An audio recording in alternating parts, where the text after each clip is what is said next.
In today's episode, I had the privilege of engaging in a conversation with Dr. April Jones.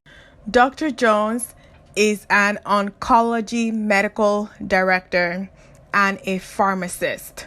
In this conversation, we discuss her family's journey with dealing with her oldest son's cancer diagnosis when it was almost age 2. Tyler is now a cancer survivor, amputee, and adaptive internationally competitive athlete. I don't know if I mentioned this, but he's also a college student. One of the lessons that I learned from this podcast that we probably all already know, but we need the reminder, is that bad things also happen to good people.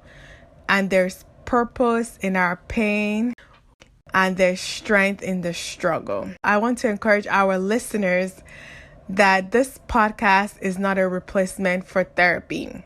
It is for educational purposes only. Thank you for listening. Welcome to the show, Dr.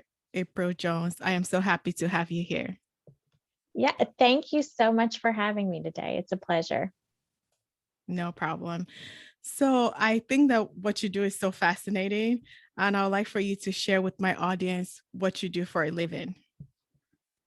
Yes, absolutely. So I've had a career in pharmacy for about 15 years.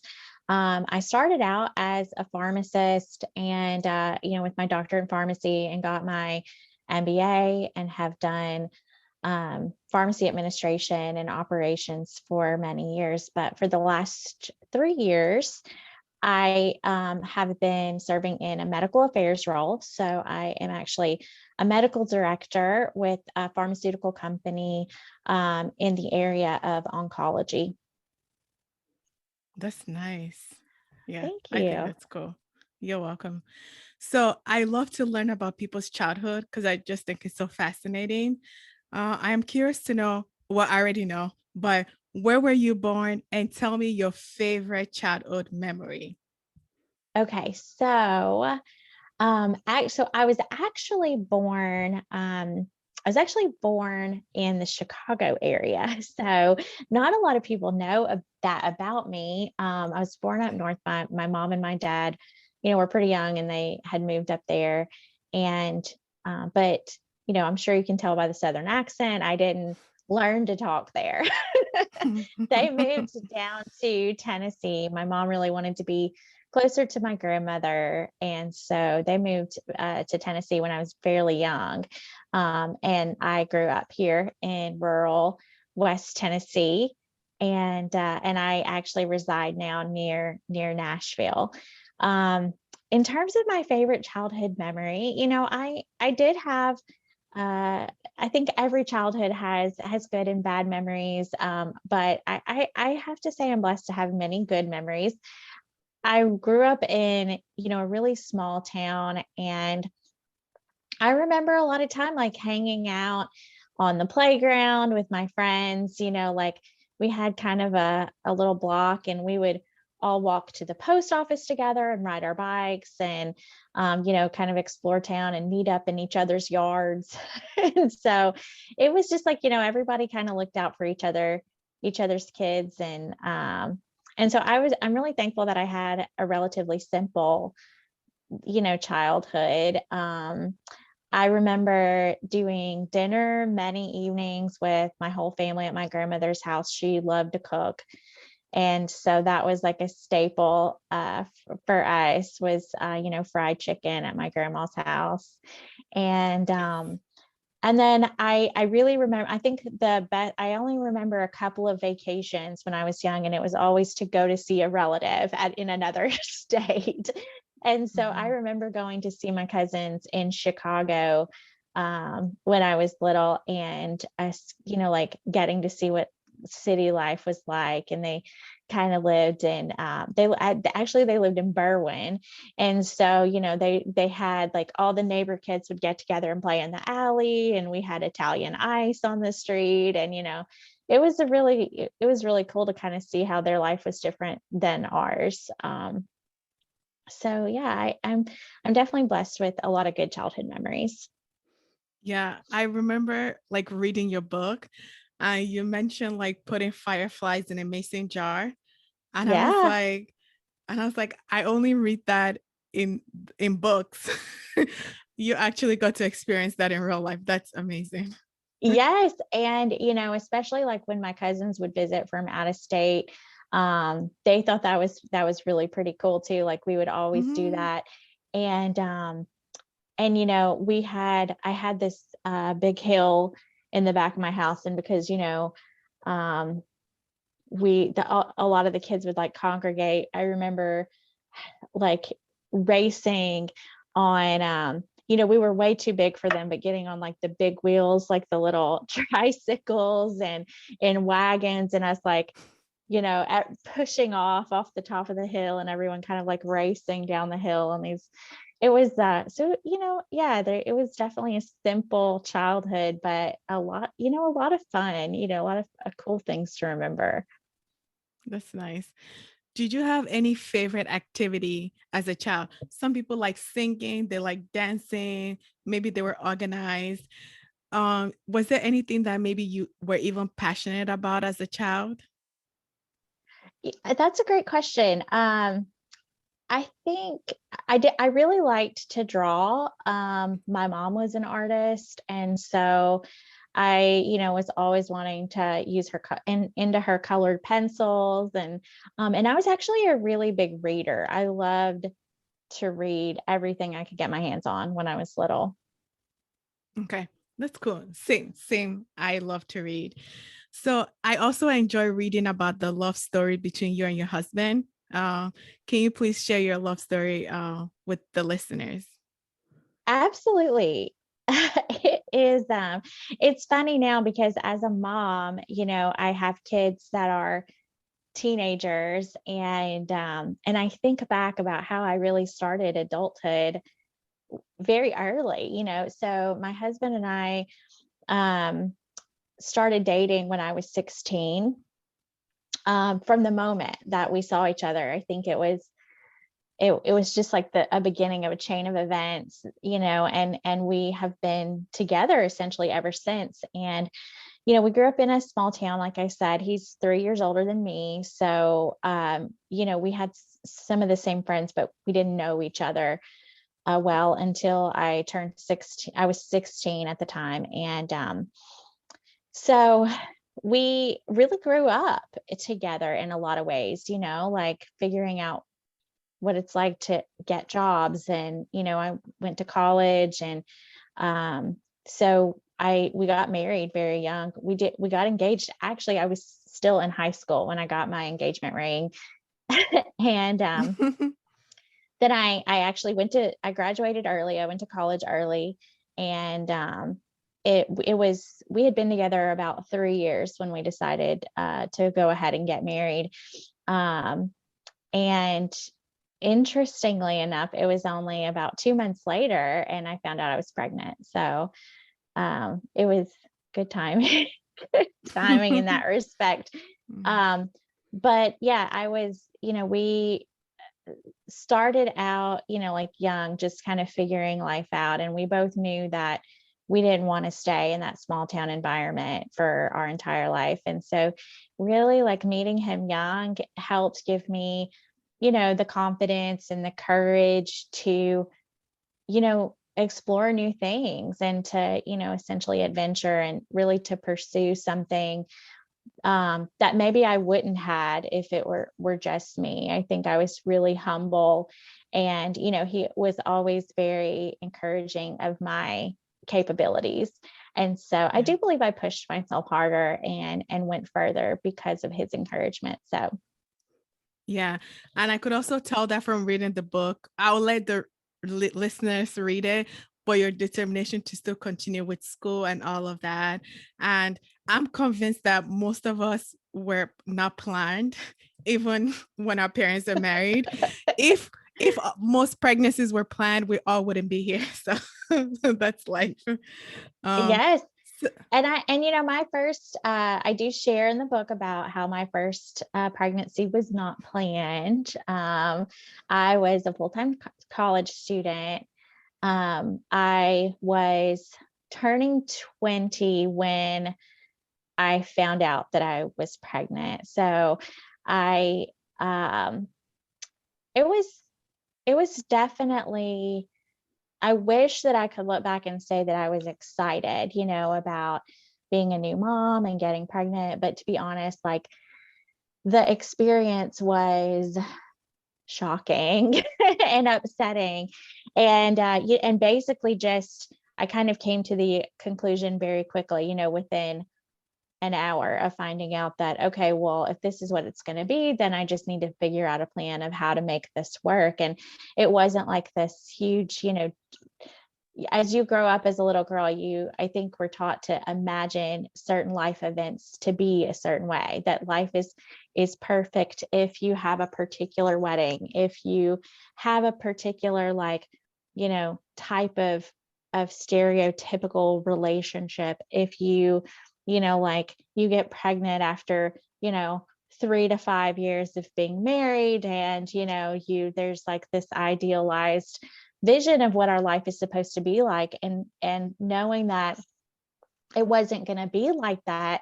I think for we have it's almost like disruptive to that dream. It's like, okay, so real life is not the way that I imagined when I was growing up. But as it got closer, having Billy really be excited about even him being very young, he was 22 at the time, him being very young, but still being very excited about becoming a father. As I realized that this was going to happen and I wasn't going to change it, and we were committed, then I too became, accepting and then excited, about being a mom. And then Tyler actually came 8 weeks early. So, it really allowed me to understand what a blessing that he was, because life is very fragile. And, and our actions might lead to consequences sometimes, but sometimes God will actually bless us in spite of when things aren't going how we planned it to go. So yeah. And the story of you finding out, I'll let the audience go and read the book. It was just incredible how the whole thing happened. And I also think that a lot of us don't even know, maybe we don't have those discussions, but some people might even be curious, like, did my parents plan? What was their reaction? Because like you said, people go through so many different things and there are different stages in their lives. And then, things happen. So, yes. So, and my son is, I really kind of battled a little bit at first about whether or not I would share that story, or that part of, of the journey. But and for one reason, because I'd never shared it with Tyler, and he is now 19. He was 17, I think, when the book came out. And he was like, what, you didn't want me? I wasn't like this, I think, and we all, like you say, like probably many of us, it was very similar to what happened with our parents, but we just imagined that it was this magical moment, that they were so excited. yeah. And we were the baby they always wanted, and it's just not true that, that it always happens that way. And so, Tyler, I think, he was definitely surprised, and also kind of like, what, like a little disappointed, I think. But my intention of sharing it was very much, when I decided to write the book, I said, I'm going to share a lot of things that I normally wouldn't, even with friends and family, because it's in those things that we find so much shame, about feeling the way that we feel when we're facing difficult circumstances. And there's freedom in identifying that other people also feel the same way. And it's not like a unique thing. And we can't feel guilty about how we feel. We have to deal with it and then figure out how to move on from it. Because if we stay in those feelings that are uncomfortable, it can be very toxic and inhibiting to us moving forward. So I think I want anyone, especially anyone who's younger, like in those college ages, that are not prepared for adversity the way that I was not prepared for adversity, to know that when things happen that you don't plan, it's not the end of it's not the end of your story. It's not the end of your journey, and it can be potentially the beginning of a new adventure and not like ending in tragedy. So, I determined that it was, even though it was a long time ago and we've moved on from it and you can kind of close the door on that experience, it was an important experience to my personal growth and understanding that, bad things sometimes happen, but even the bad things can be good things. And Tyler is one of the best things that's ever happened to me. So Yeah, that's, yeah, I love that you said that. I'm in the field of psychology, and one of the things talking to people what would deal with trauma is that it thrives in secrecy, in not being open, in not sharing, and people deal with a lot of shame.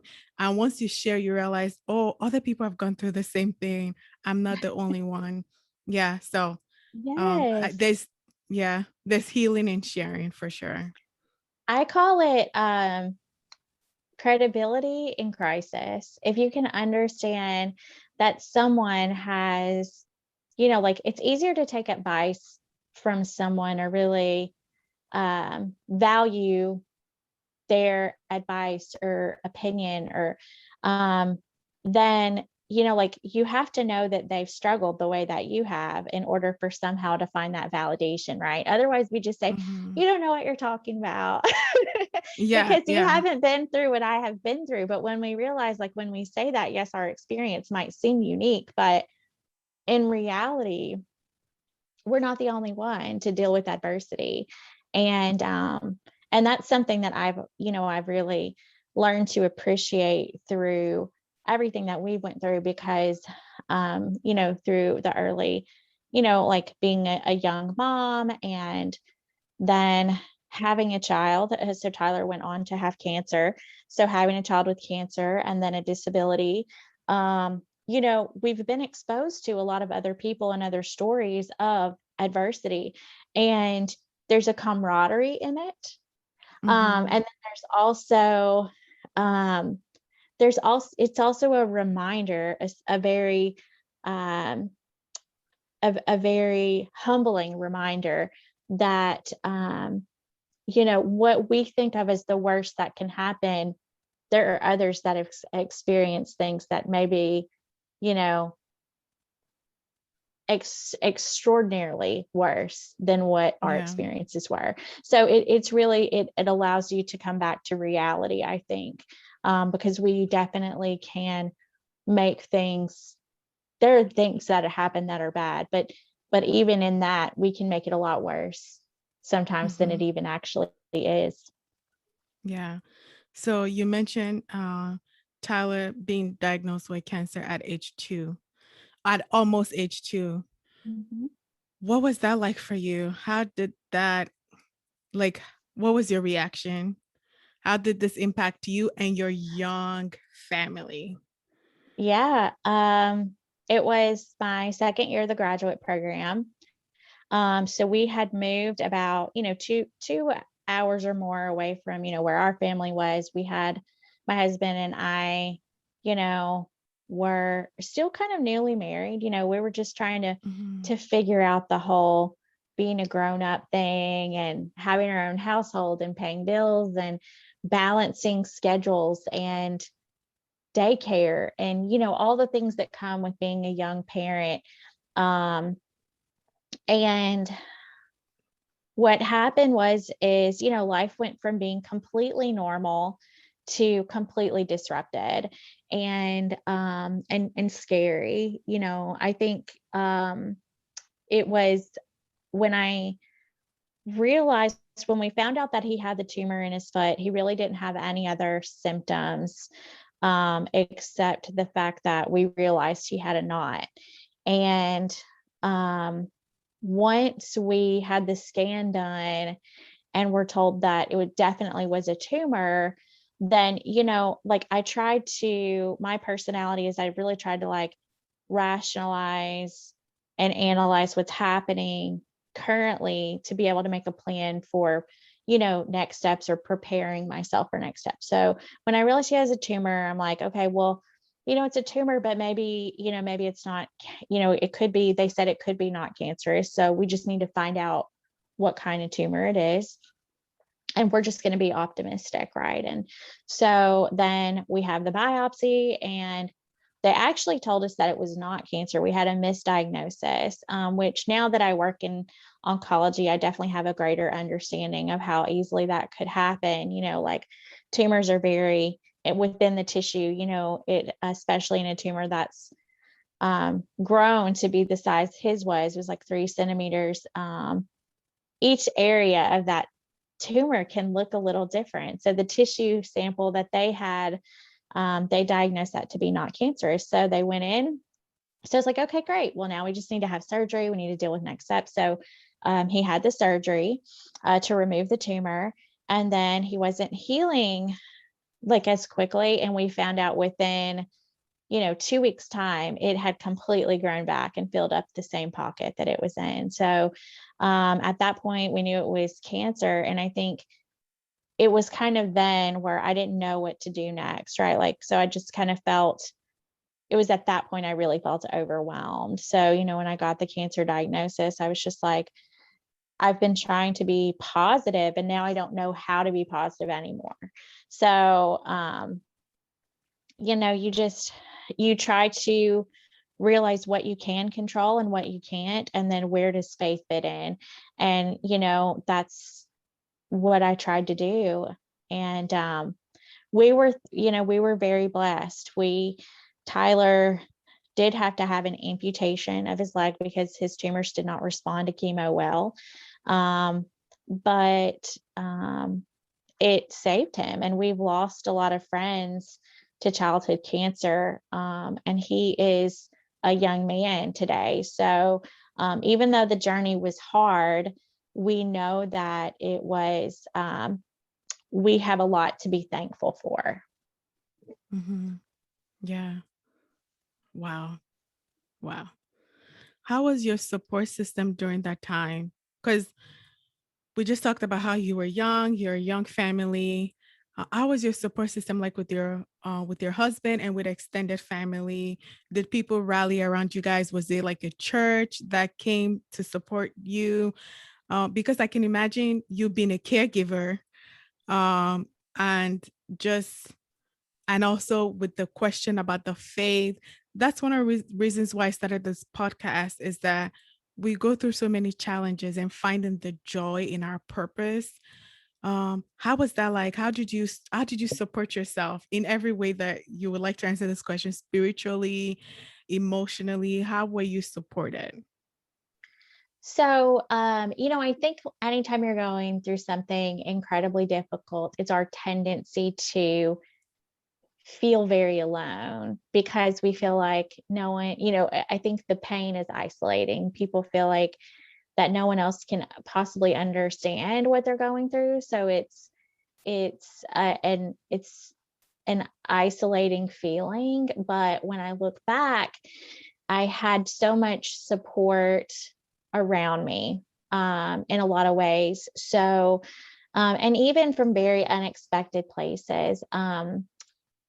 My husband had been with the police department. So he started as a police officer at 21. And the police department was so supportive and incredible when Tyler was going through treatments. All of the guys, I didn't know many of them. I had just moved Mhm. to the Memphis area to start school. And they, he was one of the youngest officers, of course, in the department. And so, we hadn't made like a lot of friends. Well, I hadn't made a lot of friends with them, but they were so incredibly supportive. They all donated sick time so that Billy could be off for every treatment and every time we had to be inpatient. And so we didn't have to worry about like a disruption in income during that time, which was a huge blessing. And, they just did little things for him. Like, they were just encouraging and would, like send gifts. And I remember after Tyler had his amputation, like they got him a puppy. So he had he had a canine. Yeah. Yeah. And one of the other captains was going through, his own kind of medical journey. And so was doing chemotherapy at the same time as Tyler was. And I remember they very much bonded, that they both, like lost their hair at the same time and things like that. So so it was really rewarding to kind of see connections that happen that was really, helped towards giving you joy in the difficult moments. Also, like, because we were away from where we had grown up, we didn't really have like a church support system or anything like that there yet. And the chaplain for the police department also was a pastor there. And so in town, and his church just like poured love out on us. They, like were, would bring us dinner and they would pray for us. And even like we spent the entire day, really the entire week before Christmas and in that period leading up to Christmas in the hospital. So I remember that on Christmas Eve when we had came home and had gotten bad news, there was like this whole basket of toys on our doorstep from the ladies at the church that had went and got Tyler gifts. So, we got gift baskets from my best friend from growing up. Like her mom sent Tyler a box of toys and soft clothes. And my friend Emily got him a backpack for fluids. The kids at school were so supportive. In pharmacy school, they would bring my notes to the hospital. So they would take notes and they would help me study, in the waiting room at the hospital. And, really tried to do things around my time schedule as much as they could. And just really wanted, to help me succeed. And so it's incredible. And, I still have a lot of those relationships today, but even the ones that I don't talk to, like, I just consider them so close to my heart. So. Yeah. I think, yeah, I've had those experiences too, where I think of someone that has done something meaningful for me. And I just say a little prayer because I'm not in contact with them anymore. But to know that human beings can be so kind and just donate their, PTOs. And it also shows the mercies of God. And to just know that, okay, this might be a dark time, but God is with us. Yeah, It's great. absolutely. Yeah. So on your website, The Drifted Drum, I've seen pictures of you and Tyler. How is it doing now? I think I also saw him like he has participated in Olympics and things like that. So can you share with us how Tyler's doing now? Yes.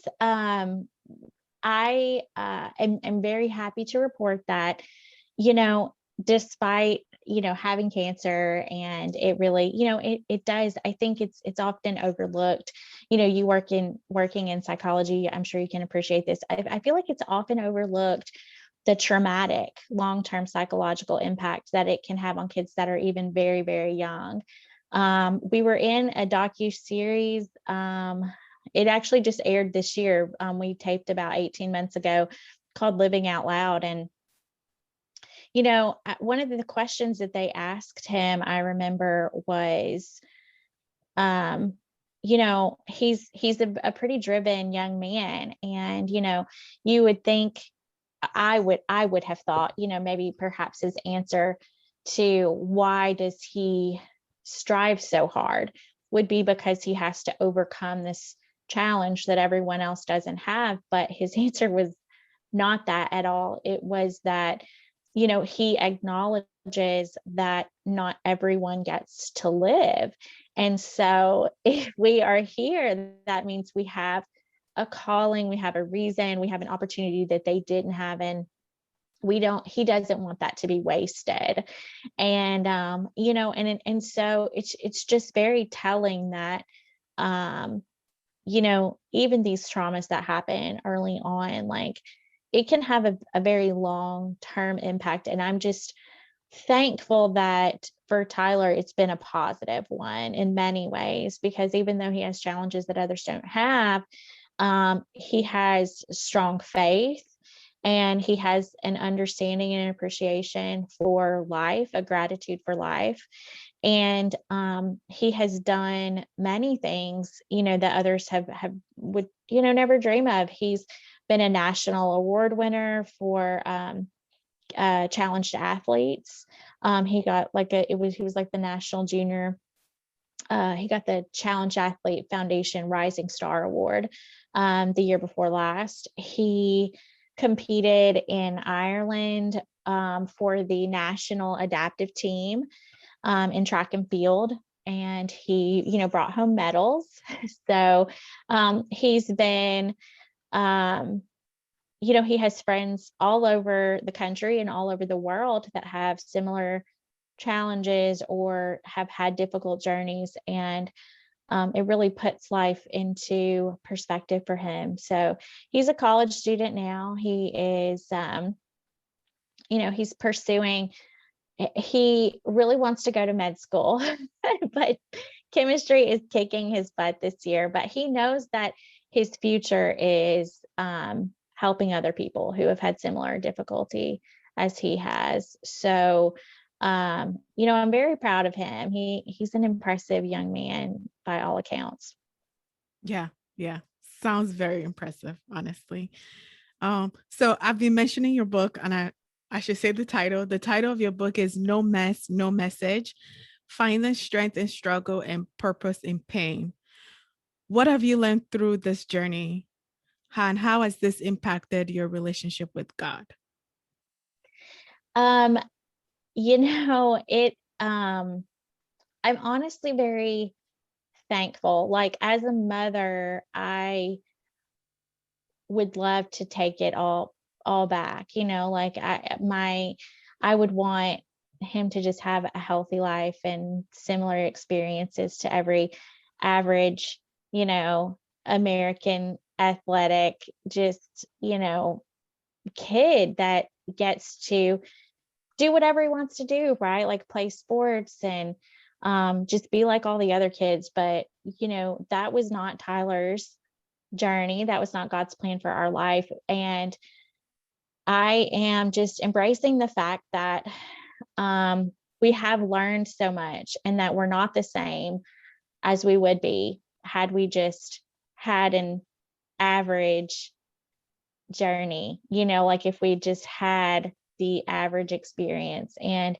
I think that I can see a lot of strength in our family, not just in the relationships, which is definitely has been a byproduct as well, but in our characteristics. So, like to be more driven and to more seize the day, and to be and to have a deep relationship with God. And I think that's one thing that I've learned through all this that I value the most, is that I didn't understand how, like, what a relationship with God was. I grew up in church. I grew up, in a religious environment for the most part, but I didn't understand the difference between that religion was, like religion is rules that you follow, and in an effort to lead, um, the life of a good person and to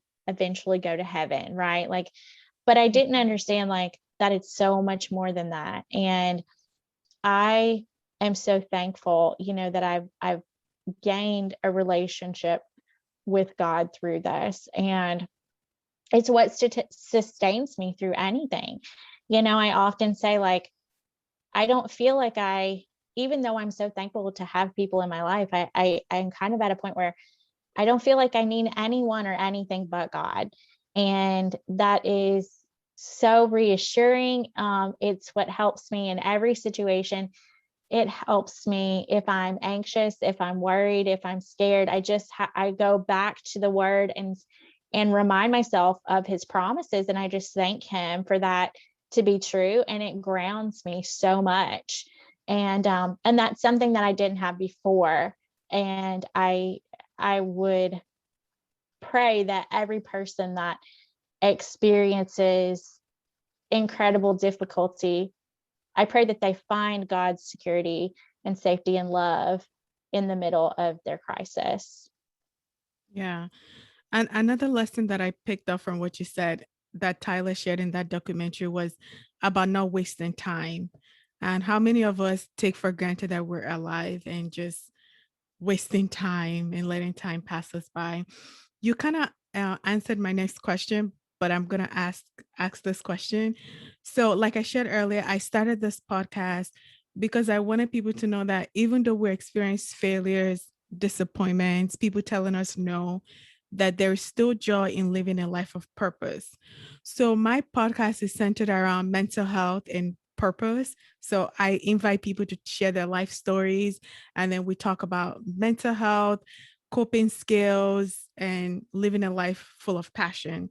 Is there any lessons or any advice you would like to share with my audience? I feel like what you said previously was really good, but also with people that might be having difficulties with their mental health, physical health, where it's just hard to believe, to see that God is good, that God is kind, and God loves me. So they're having troubles with that. What other encouragement would you like to share with them?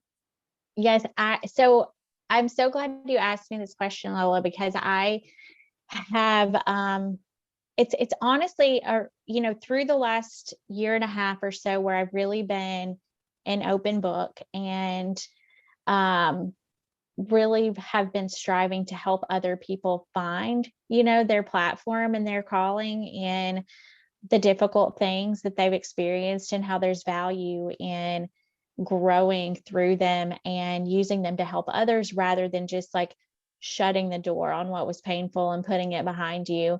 And I so I've done a lot of I've done a lot of study and a lot of prayer, in terms of biblical study. I've done a lot of prayer.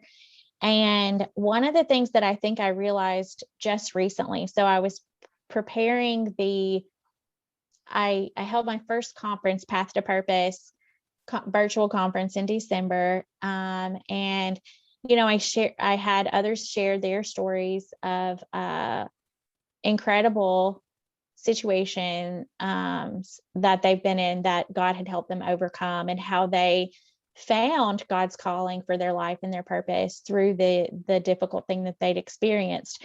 And then I had like workshops set up for them to kind of figure out how to formulate a first step in pursuing what they thought may be their calling. So I had a workshop on writing, and one on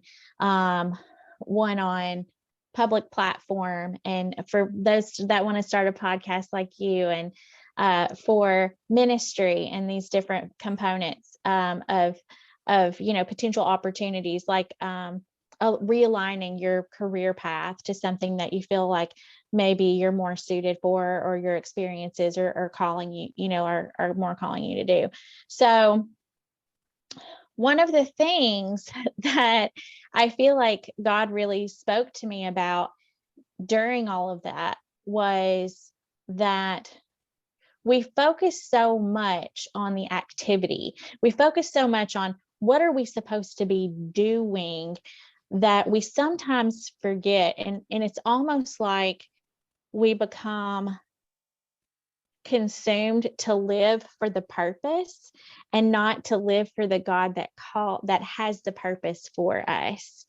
So I circle back all the time to Jeremiah 29, 11, 12, and 13, and really that God's plan for me is better than my plan. And that God does have a plan for those who choose to serve him. And if your heart is after, if you have to really, pray that David's prayer and ask him to search your heart and show you and reveal to you anything that shouldn't be there so that you can be as close to God as possible. And that even if you're in a painful situation, God's plan for you is not to cause you pain, but he can use the pain to bring something out of you that you didn't even know was there. So I think that it's about digging into understanding that God's love for you is unconditional. And even when we feel abandoned sometimes in it, that it's just a chapter. It's just the part of the story that leads up to the redemption and the revelation. And you think about it, like like how many examples can we think of where God's people really lost in the end? There's really not, especially if we consider that like heaven is our destination, that even in death we have still won. So it's really about bringing that perspective back around to say, what could God's plan for me be through this? This is not what I planned, but if this is God's plan, then how do I listen and learn and dig into what he has what he has for me through this situation? And I think that's how we live with hope and faith, right? Yeah, that's good. I think that's a good place to end. Yeah. Yeah, yeah, definitely. Because it's all about God, not just the Mm-hmm. blessings that we can get from him. The reason is just for us to serve him. Yes, yes. And if we remember, the blessings come as a gift. We don't serve God for the blessings. We serve God for the love. And then, that because that is what we were created to do. We were created to worship. And that's another thing, that, I've often thought like, God, you choose all these people to do ministry. I love my career and I love, like what I do and helping others. And I do believe that is part of what I was called to do, as much as I love to, like, sometimes as much as I had this idealized vision of what ministry might be for full time. And I was like, you call all these people to just, all they do is they get to serve you all day long, and they get to like evangelize about you and write about you all day long, and that's their whole life. And I want my life to be consumed completely. And I realized God gave me talents and other things that I'm using. He wants me to use those things. And that path, that full-time ministry path, is not part of what I'm supposed to do right this minute. But I wasn't necessarily, like, I wasn't created to be a pharmacist or a doctor or or even a writer. I was created to worship. That's the only reason I was created, was to be in companionship and worship with the Lord. And all of that other stuff, those are just things that God has blessed me with that I get to do. So, Yeah, I love that. And I think that would deliver so many people just hearing that perspective. I love it. So to round up, I would love for you to tell us where we can purchase your book. And I think that many people will learn from it, and your social media handles or anything else you like to share with the listeners. yes. Well, so my book is available almost anywhere you prefer to buy books. So like if you like to purchase online at Barnes and Noble, or even Walmart.com or Target, Amazon, Apple, it's all of those places. You can get it on Kindle or Apple Books. If you like Audible, there's an audio version on Apple and Amazon Audible. But also, like, if you want an author signed copy, so if you want to gift to someone, special, or you really need a special message of encouragement, I pray over every book that I send out, and you can get that on my website, thedrifteddrum.com. And also at thedrifteddrum.com, if you if you are, like struggling, or just are hesitant about, like you're budgeting and hesitant about spending money on books, I would love to bless you with a free digital download. You just go on my website and you sign up for the newsletter, and then you purchase the digital download using code Know My Purpose, all caps, Know My Purpose, and you can download the digital version, the PDF, for free. So I also have a companion journal. So if you buy my book and you want the companion journal, it's available as a digital download for free as well on my website. And it goes chapter by chapter. So if you want to do more than just read, but really dig into potentially why you respond to things the way that you do, or really analyze situations in your life that maybe you need more biblical grounding in, or encouragement, more biblical encouragement, then you can go chapter by chapter along with my book and really document your experiences and how you can learn from them as well. That's amazing. Thanks for sharing that resources with my listeners. It was a pleasure. I already knew this was going to be good, but it was really, really good. I learned a lot. Thank you for being my guest. Thank you. Oh, I'm so honored. Thank you for having me.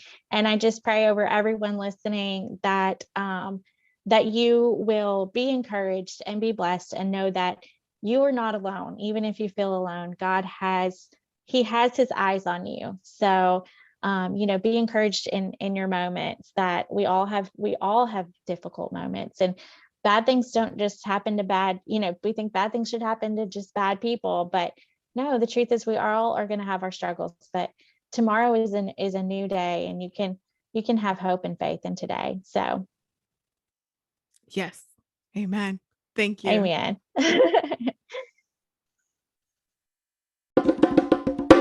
I hope you enjoyed that episode. No matter what you're going through, I want you to know that God has your back, and that you have purpose within you. Don't forget to subscribe to the podcast, leave a review, and share this episode with your friends and family.